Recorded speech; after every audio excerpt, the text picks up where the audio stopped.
back to enYouth Counsel. I'm Chandra Vimala, and we are so fortunate to have Mama Nisha back.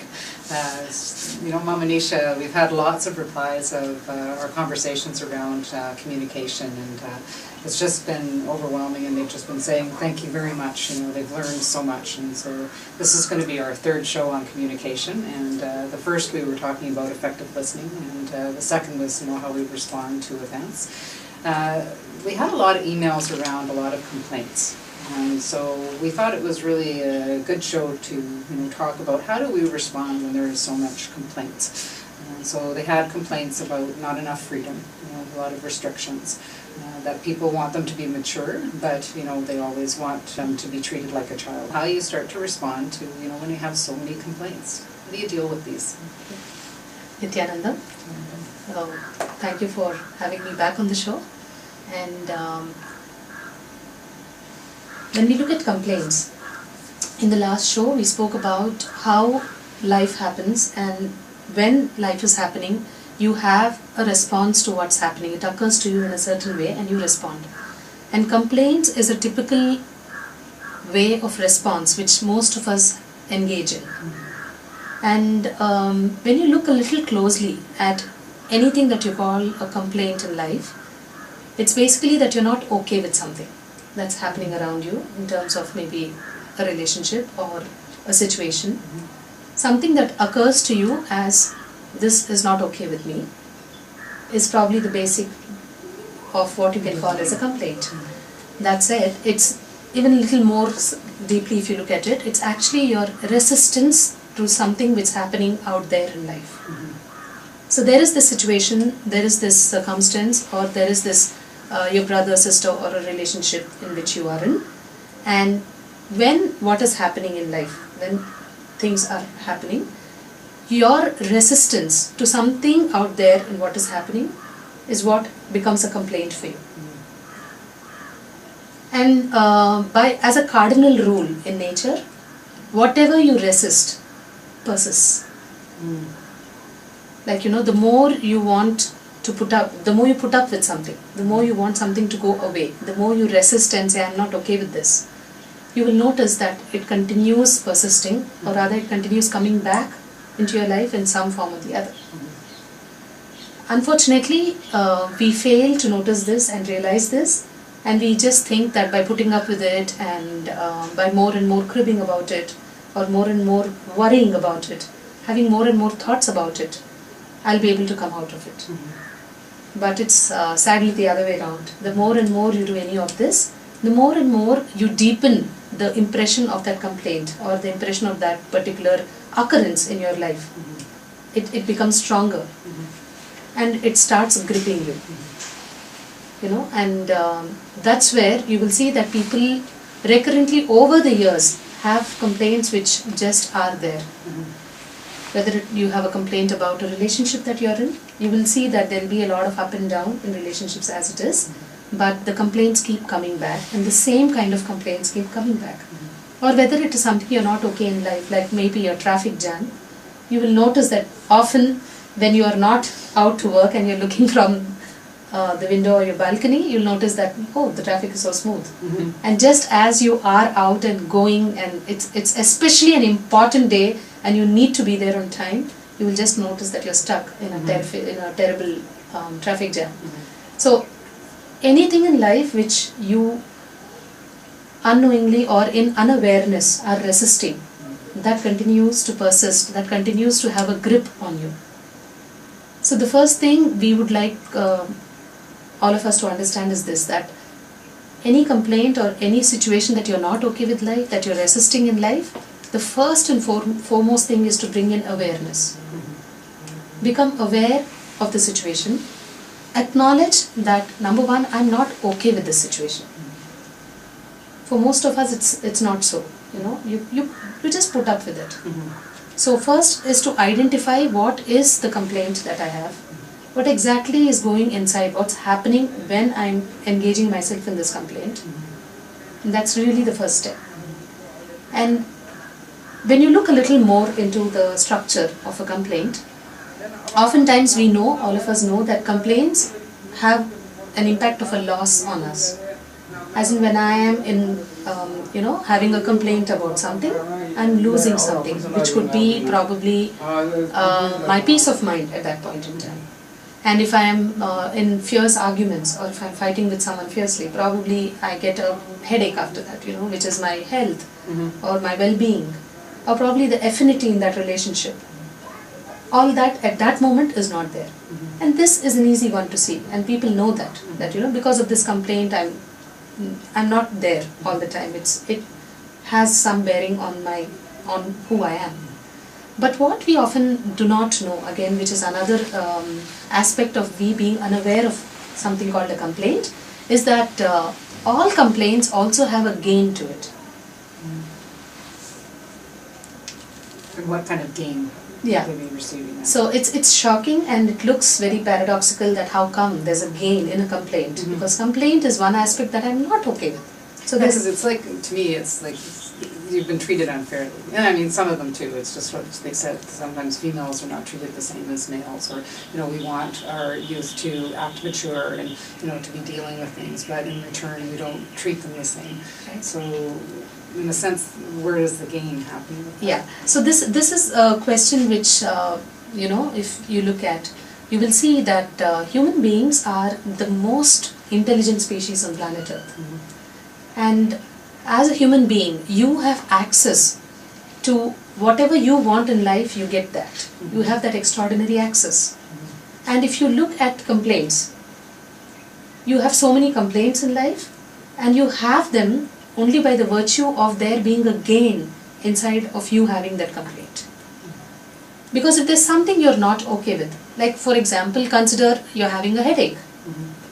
And if you're not okay with that headache, what would you do? You'd step out and probably take a medicine, or you meet a doctor, or you do something to drive the headache away. But there's nothing inside you, like there's nothing in your life which you keep and which you're not okay about. So other way said, it is that there is an underlying gain in each complaint that we have in life, and this is primarily the reason why we have complaints, especially recurring complaints.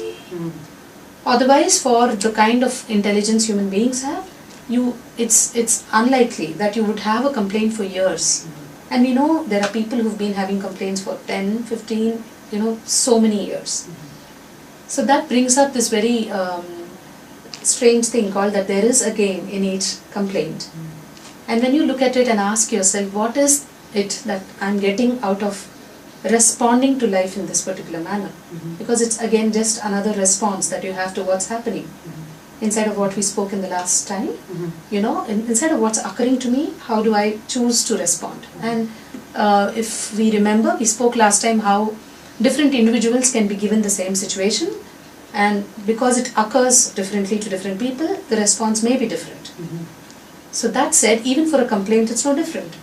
You can choose to respond in each situation differently, but because there is an underlying gain, which again we are unaware of, we tend to behave in the same manner or take it in the same way again and again. And when you look at what is this gain, it could be a range of many things. For example, you subtly proving a point.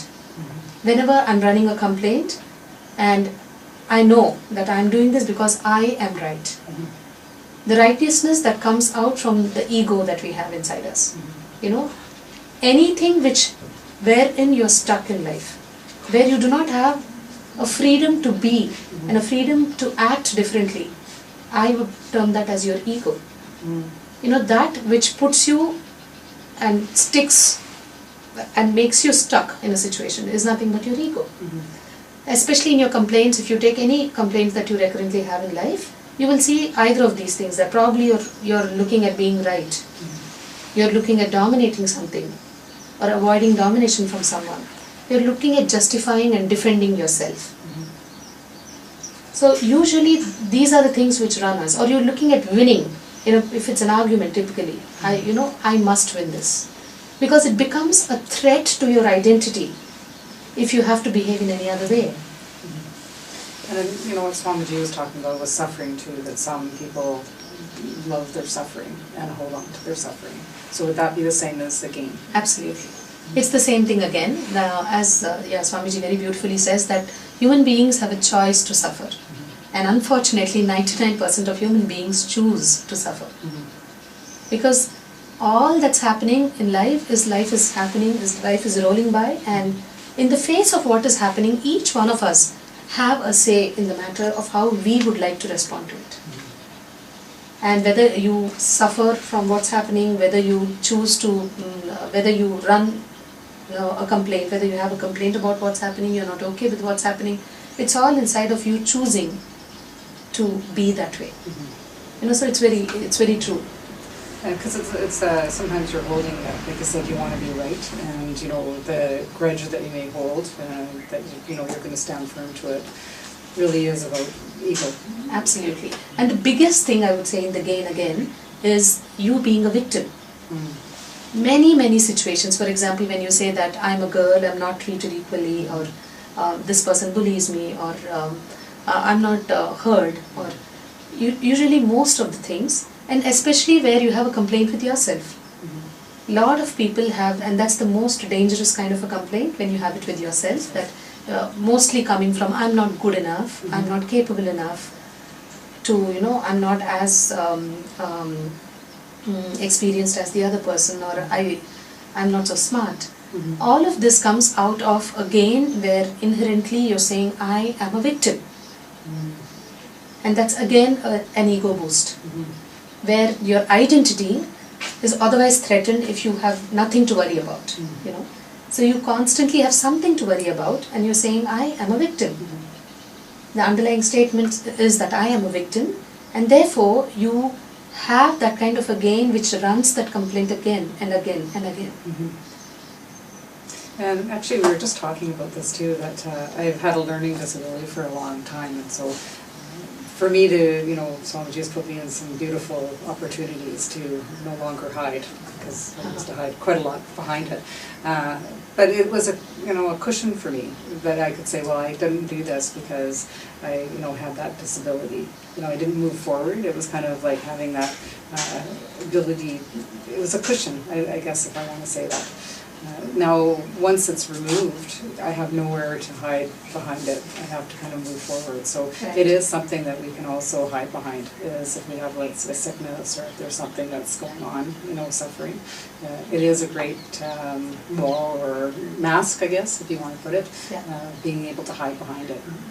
Absolutely. And is that ego then? Yes, absolutely. But unfortunately, it puts you into a pit from which you just can't get out of, because the more you indulge in it, the more you go down and down and down into it. And by the time you probably want to really make a difference to yourself and come out, many a times it becomes too late. True. Where, you end up being on medication, you end up with chronic diseases. You have so much of suffocation in life. And this actually, unfortunately again, starts penetrating into other areas of your life. So if you see typically people who have complaints, you will see the quality of life really is so poor. It's not that there are situations where they're put and they just are happy and they're beaming. Usually they have the tendency to look at life from an aspect of complaint. Of what is that is not okay in this situation? What is that I'm not happy with here? Versus really looking at the other side, that what are the things which are really fantastic here? Unfortunately it becomes an attitude and very difficult to get out of, because it's again a paradox where you don't want that way of being and you're holding on to it and you're putting up with it, and it persists and it becomes more. It really affects yourself. Even we were talking recently again on another show of thinking, okay, I can have a grudge against one person or not speak or whatever to that person or what's happening, but I can be loving to myself and I can continue on with my life. And that is just not true. Certainly. It just cannot be two separate lives. That is going to be something that, number one, will start to affect you. Yes. And it eats away at you, that you have that continue, because you're holding on and you're holding on, and right. It gets bigger and bigger. Part of which, we wanted to have the show with you to say, this will continue on with your life if you don't deal with it. Yes. And, I worked as a grief counselor for many years, and that was why I started to work with youth, because the last 3 months of people's life, they're running around trying to resolve these, complaints and grudges and things that have happened. And I saw such a waste of our life, of long periods of holding on to these things. And so that's why it was just such a great, topic for you to come on. And so what do you do with these things? Like, what do you do when you got all these grudges and you're holding it for so much? And, how do you release it? Yeah. So number one is to know that there is this unawareness in me which doesn't look at a gain aspect of a complaint. Usually we associate it with loss, as I said. So first thing is to just first get that there is a complaint. And as you rightly said, no matter how much you want to hide it, no matter how much you do outwardly to kind of mask it, it doesn't work. It's like, you putting scented oil on cow dung. And you're putting layers and layers of perfume on cow dung, but eventually it's going to stink. So where you are, it's going to hit you somewhere down the lane. You may be able to be successful for probably a few years, few months, but it doesn't work because basically what is there is cow dung. So really first to look at it and acknowledge that there is a complaint, there is a response that I have to life, that I am having to life, where life is and where I am. It's occurring to me in a particular way, and me responding to it with resistance, which is actually taking a toll on me, where I am first. And then of course it does, extend to immediate situations in life. It does extend to, it takes a toll on your relationships, takes definitely a toll on your health, and the way you project yourself to be to others, in your workplace, personal life, in friends, in your social circles, literally everywhere. So really the first step is to get that. And the second step is to ask yourself, am I willing to drop this? Am I willing to let go? And when I mean let go, it's not merely the resistance to that area, but let go of the gain that you have when you are having the complaint. Am I willing to be vulnerable and just stand there and say that it's okay not to be right? As long as I'm getting off the complaint, it's okay to have another have the last say in the matter. It's okay to accept and be open to whatever may come from life. So really asking yourself, and for that you need to be aware of what is the gain that I'm having. Am I being right, overly righteous about this thing?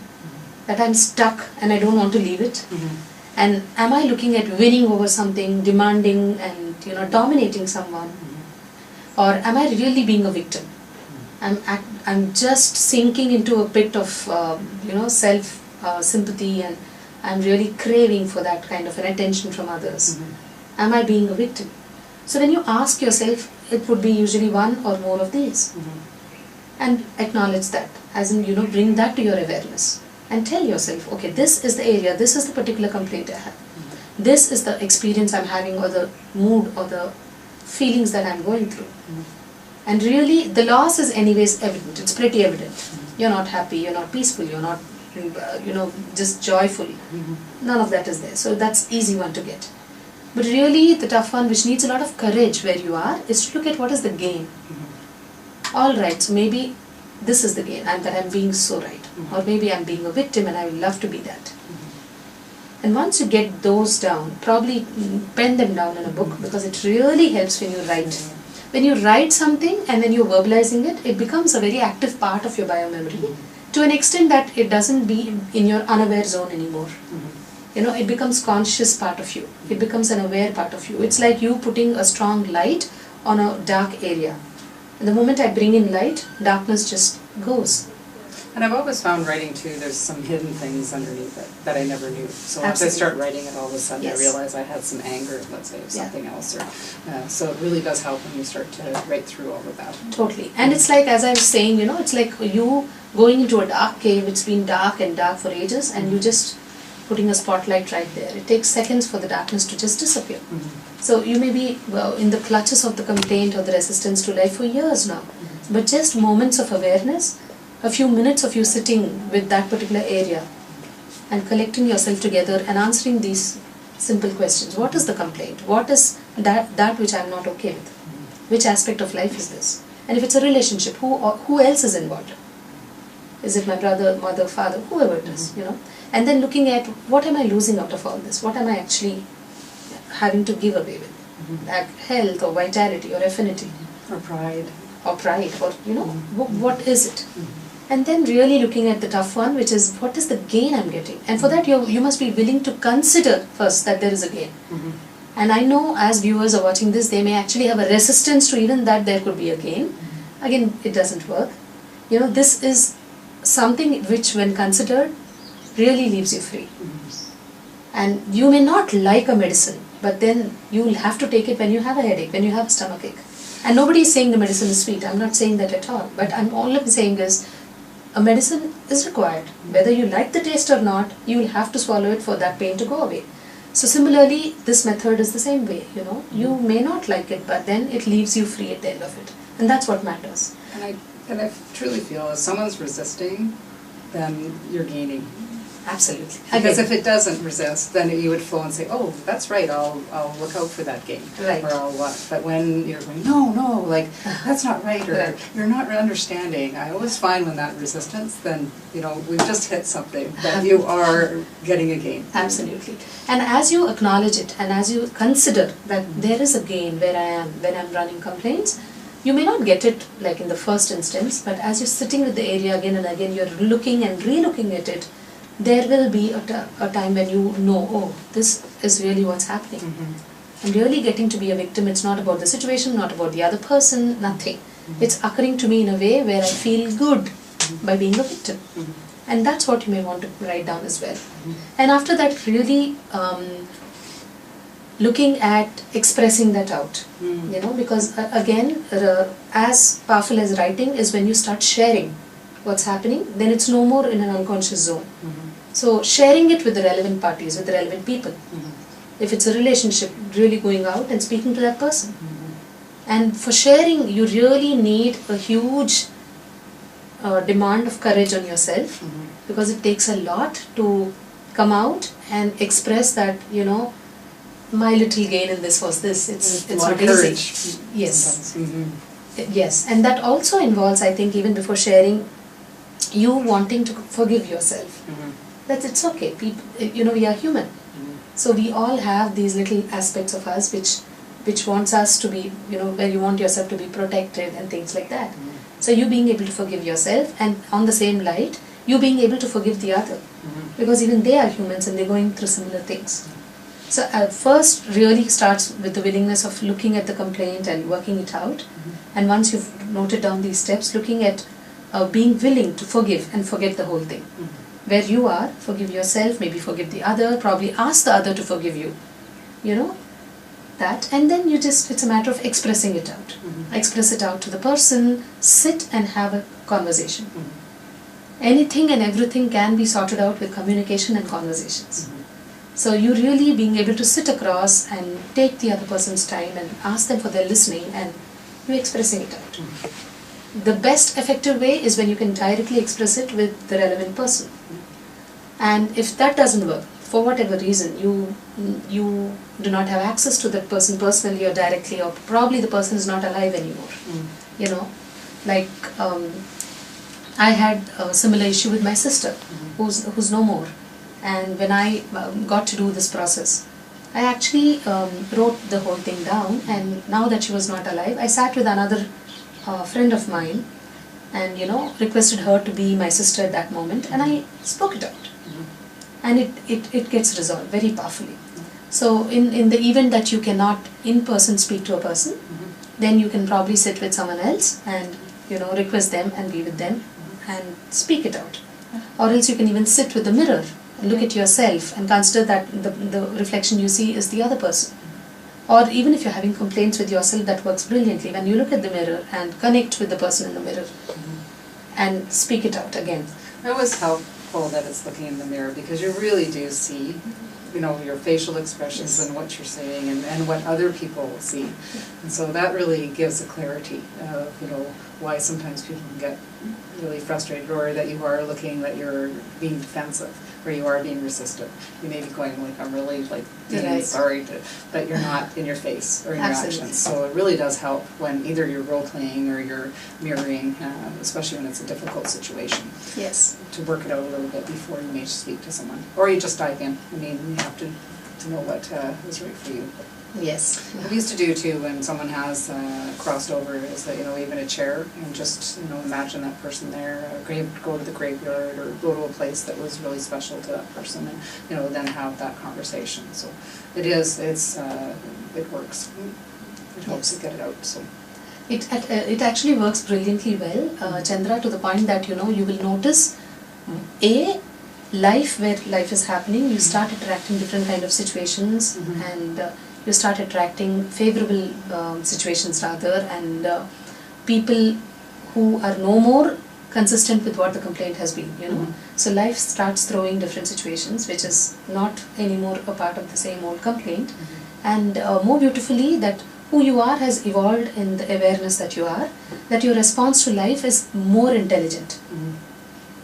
You know, and being a master is literally that, where you have mastered your response to what's happening in life. Given that none of us have whatsoever any access on what's happening in life, you know, it happens, it's there. But in the face of what is so, how is it that I can be powerful to look at, even when I'm beginning to have a complaint, as I am trained in this particular structure, even as the complaint is popping up inside me, I can just wake up and look at it and just dismantle it even before it has come up, you know. That's excellent. And definitely that, you know, sometimes we say, okay, it's not going to bother me anymore, and you know, that's happened 2 years ago, and like, I'm just going to forget about it. I mean, it was silly, and but it doesn't go away. When you have specific things like that, it really does hold on to you, and it affects, like you said, everything in your life and in your relationship.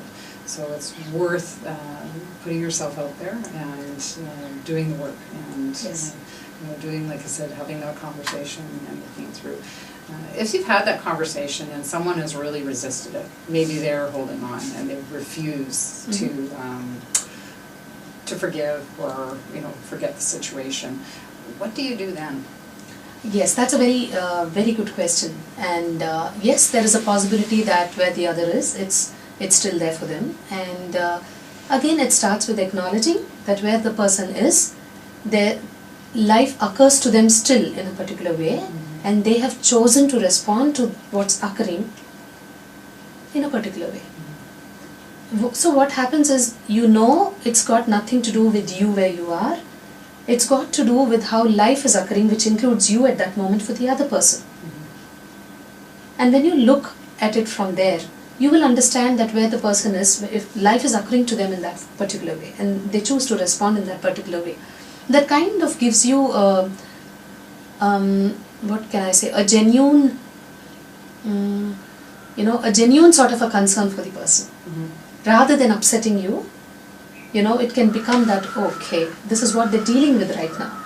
And that gives the space for you of not falling into the resistance again, but just accepting it at the face that this is what is so for them right now. So that's okay. You know, so it's very important what you bring up. It brings up a very important point, that whatsoever don't have any expectation from you resolving the complaint. You know, again, you will see that you're falling from a complaint, you bounce into another complaint because you had an expectation. And expectation comes from, again, what? I am right. So it's again, you know, the game which bounces back and gives you another complaint upon probably the complaint which already existed.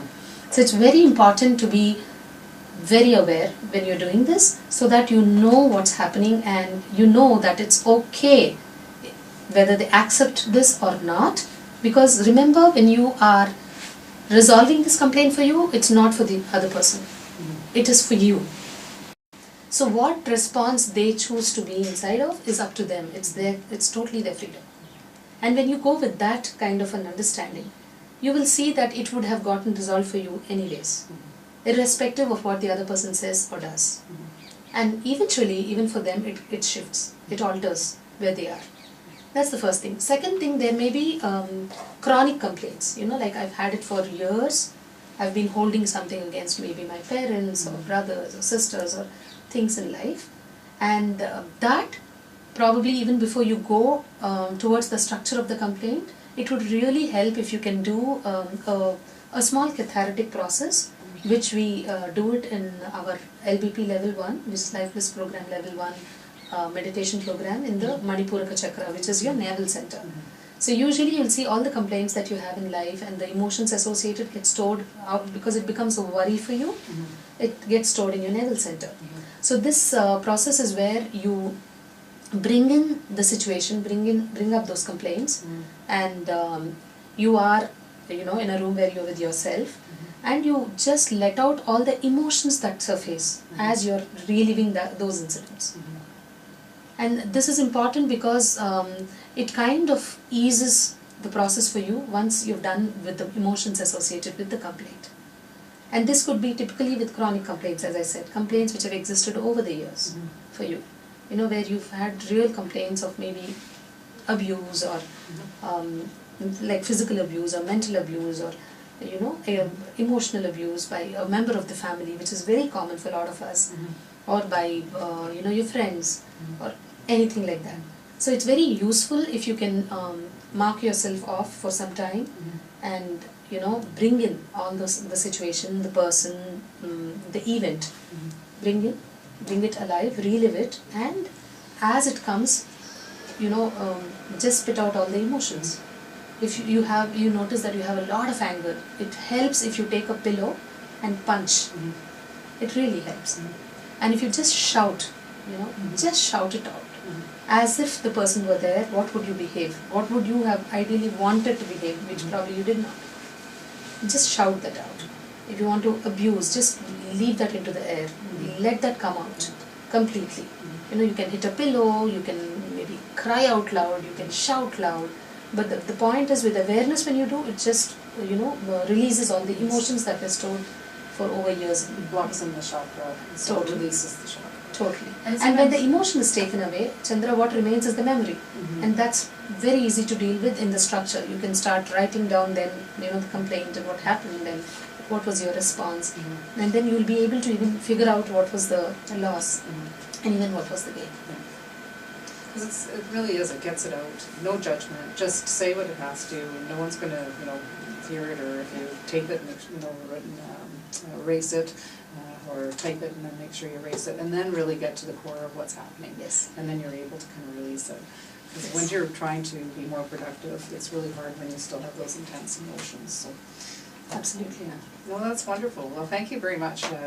We learned a lot. And if you have, again, any questions or any feedback, we're more than happy, and we're thrilled that you're writing in. And I hope that you really do return, because we've learned so much about communication. And really, it is the cornerstone of life. It's how we really interact with people and with ourselves. And it's wonderful for youth to learn this. I think that we don't really have an opportunity to understand effective communication. And so we really appreciate your time, and thank you.